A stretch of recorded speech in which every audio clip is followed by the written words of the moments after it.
No jacket today because we are on vacation. Grab your dice bag, get ready to mainline some Red Bull, dress like an elf if that's what you're into, because we are going to GenCon. I'm going to show you my route through the exhibit hall and the games I'm most interested in today on Dungeon Craft.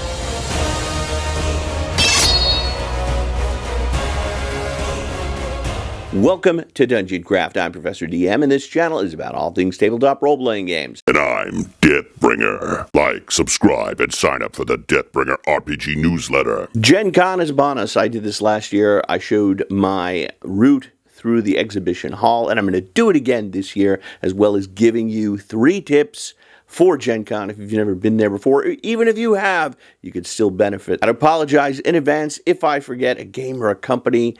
That's because I'm probably too excited. These are just a few of the ones I am not going to miss. And before we get into the video, I want to talk about Lurking Fears. They didn't sponsor this video, but they coordinate my events at GenCon as well as a bunch of other events. And if you're into grim, dark roleplay, you want to check out the Lurking Fears room at the JW Marriott and put in Lurking Fears when you're looking for an event, and they will hook you up. Call of Cthulhu, Alien, Shadow Dark, Traveler, Star Trek, Kobolds Ate My Baby. They've got you covered at Lurking Fears. Thanks to Matt, Betty, and all the team. I'm looking forward to seeing you again at GenCon. All right, here we go. This is my route through the GenCon exhibition hall, and I always go right to left. Is that right?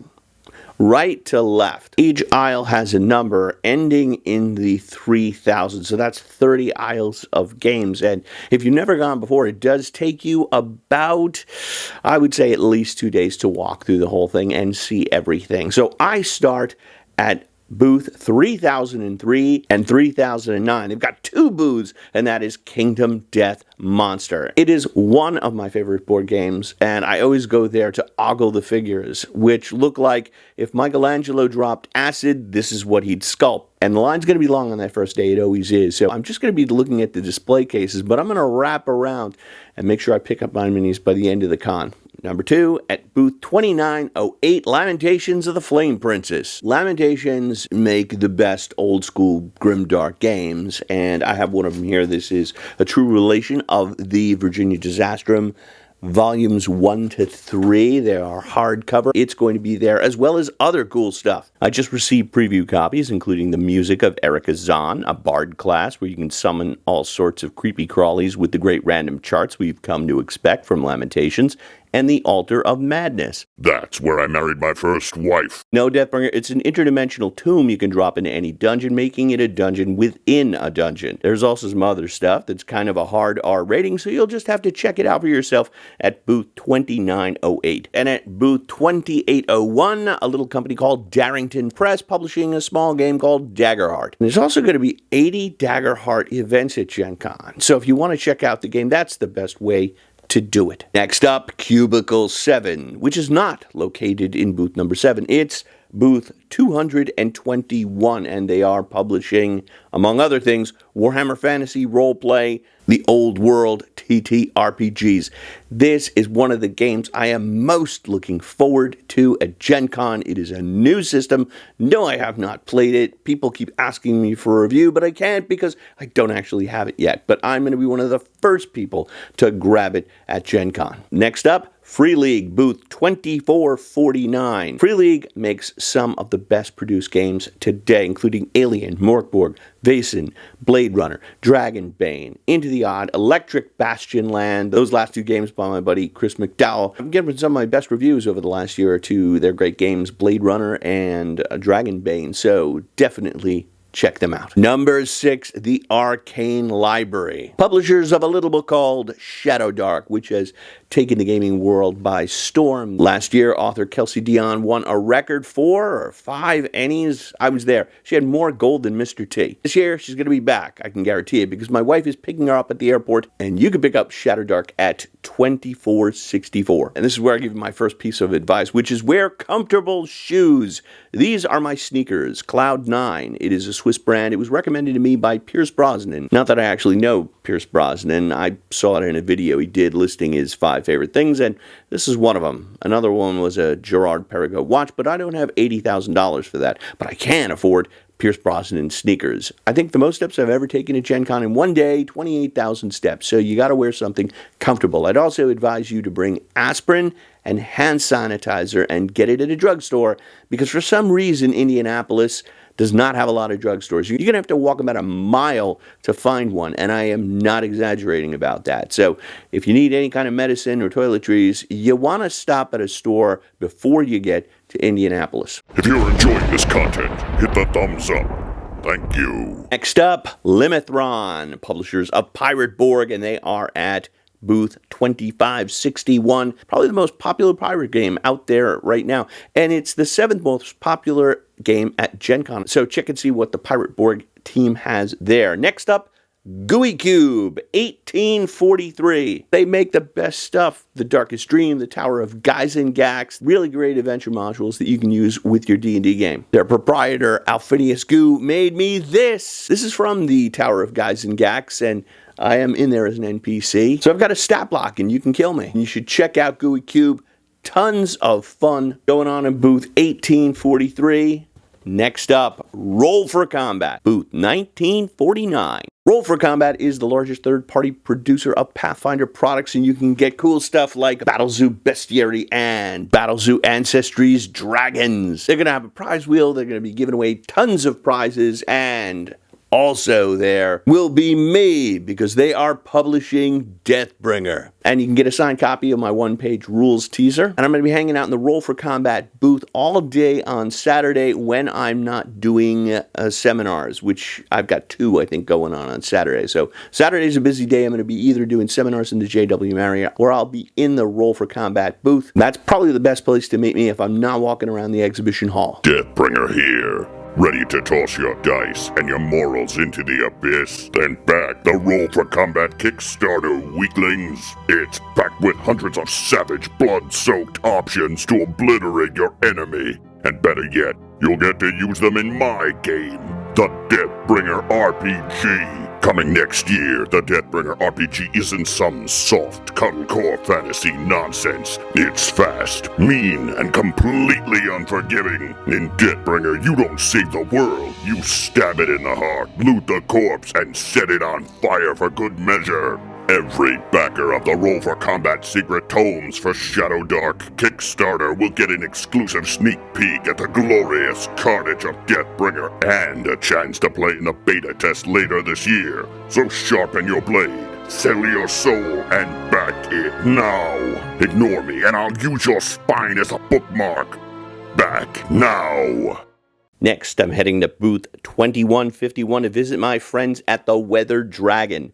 There are gaming tables, and then there are gaming tables. And these tables have to be seen to be believed. Handcrafted from premium materials, cinematic lighting, hardwired for internet. The Weather Dragon is the Rolex of gaming tables. You just gotta see it. Just go there. In 1649, we have Kobold Press, publisher of Tales of the Valiant and Prepared, a one-shot collection. Everyone needs more one-shot adventures, and Kobold Press has a whole book of them. And they also may have a few copies left of Vault of Magic. And what's cool about this book is I'm in it. I wrote a couple of magic items. Next up, Games Plus 1405. This is one of my favorite booths. Are you looking for a Fury of Dracula or AD&D Battle System, a Ravenloft box set from the early 1990s? Games Plus is the place to get it. I never skip that booth, and I probably will drop some serious money there. Now for tip number 2, eat at weird times. I generally eat lunch at like 11:30 in the morning or 1:30 in the afternoon. If you try to actually eat at noon or 1 o'clock, places will be crowded with gamers trying to eat. When I was younger, I would try to save money by just eating at about 2 or 3 o'clock. Like I would just fuel myself with games till the middle of the day and then gorge. And then I would just bring snacks and stuff to the games I played until about midnight. It can be a real challenge to find some place to eat, especially to sit down and eat at Gen Con. So you got to go at those weird times. And this is where the map gets weird, because I just did pretty much the right side of the exhibition hall, and there's not too many role-playing games in the middle of the exhibition hall. We're going to move to the far left side now to booth 723. That is Mantic, and Mantic makes great terrain. It's like this plastic rubbery composite. You can paint it with craft paints, and a lot of the scenery you see on my show, if you're looking at the Lost City or the Tomb of Horrors, a lot of those are Mantic miniatures. They're always doing like 2-for-1 boxes, so check them out. Next up is booth 511, where you can check out the blasphemous putrescence of antediluvian antiquity and non-Euclidean geometry that is Chaosium, publishers of Call of Cthulhu. And of all their classic campaigns like Horror on the Orient Express and Masks of Nyarlathotep, and hopefully some thesauruses, so we can understand what H.P. Lovecraft was writing. Shout out to Bridget Jeffries, my Pirate Borg captain. That's right, she's the captain of my Pirate Borg ship. And hopefully she'll be there, Bridget. I'm looking forward to saying hi to you at the Chaosium booth. Then it's off to 9th Level Games, booth 457. They are the authors of Kobolds Ate My Baby. This is one of the most fun games I've played in recent years. Great palate cleanser if you're between campaigns, you want a break and you want to just do something humorous. Kobolds Ate My Baby is so much fun. And that booth has puppets and kobold plushies, so you definitely want to check out 9th Level Games. Booth 359, Troll Lord Games, publishers of Castles and Crusades. Are they going to have that awesome looking Castles and Crusades starter set? I hope so, and I'm hoping to get my hands on one because that art looks so cool. Troll Lord also just announced they are opening up a print shop where they're going to print role-playing games for not just Castles and Crusade, but other publishers as well. So if you're interested in that, check them out at the link below. They got a Kickstarter now where you can purchase bricks for their building and other stuff to help construct this facility, which will be able to produce games for years to come. Next on the list is booth 203, Paizo. This is my little Pathfinder Goblin piggy bank where I save all my change all year so I can go to GenCon and check out Paizo's fantastic booth. They've got Starfinder 2 and they got a really cool adventure title. What is it? Murder Metal City. I want to check that out. As well as all the maps and the miniatures. I think they make great pre-painted minis. Paizo always has these huge line with ropes like it's Return of the Jedi in 1983. That's one of the reasons I do Paizo last, because by the time I get to it, the lines have kind of died down. But I will definitely be saying hi to Eric Mona and the Paizo team at booth 203. 249 are Talsorian Games, publishers of Cyberpunk, Cyberpunk Edge Runners, and The Witcher, to which I've given great reviews. It's always a pleasure to see Maximum Mike Pondsmith. He's one of the living legends of role-playing. If there were a Mount Rushmore of TTRPG designers, I'd put Gygax, Arneson, Hickman, and Pondsmith all up there. At booth number 267, Fate of the Norns, which is one of my favorite Viking games. It's diceless, so if you've never played a diceless role-playing game and you like Vikings, you definitely want to check it out. They've got a bunch of products. They're all based on authentic Viking lore. Just tons of historical detail and a great vibe from Andrew Valkoskis, publisher. I also wrote a scenario for Fate of the Norns. It's probably out by now, so I'm looking forward to checking that out.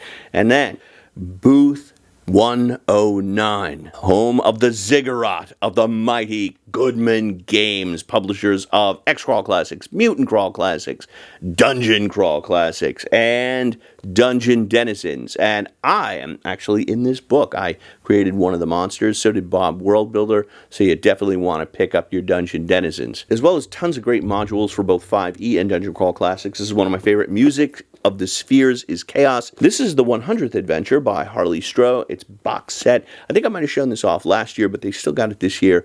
Great adventure, fantastic production values. The other thing I like about Goodman Games, besides they're such great people, hi Chris Doyle, is they have this carousel, one of those old-timey carousels filled with classic Appendix N novels. So you can actually pick up novels by Jack Vance, like The Dying Earth. I think last year I picked up an old Tarzan novel. Reminds me of when I was a kid and the types of books I used to read when I was like 11, 12 years old that got me into role-playing games in the first place. And that's the route I'm going to be taking this year, but don't go because I've got another big tip, and this is a good one.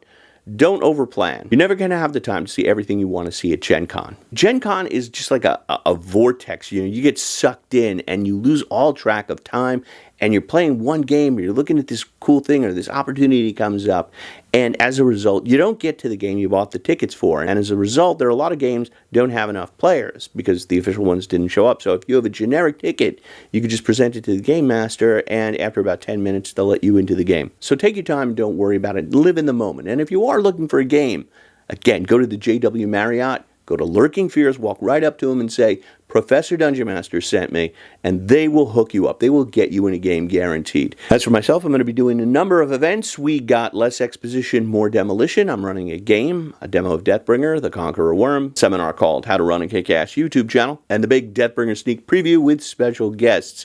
You don't want to miss it. These events are sold out, but you can still go, standing room only. I'd love to see you there, get a chance to meet you. But that's what I think. What games are you most looking forward to playing at Gen Con? Please share below. And if I've missed any companies, share them below in the comments. Also below, you can find links to Dungeon Craft Patreon and sign up for the Deathbringer TTRPG newsletter. I will see you soon. May all your rolls be 20s. Deathbringer again. Remember, the only thing that can protect you from the altar of madness is a prenuptial agreement. Protect yourself, and to learn more about my game, click on this video.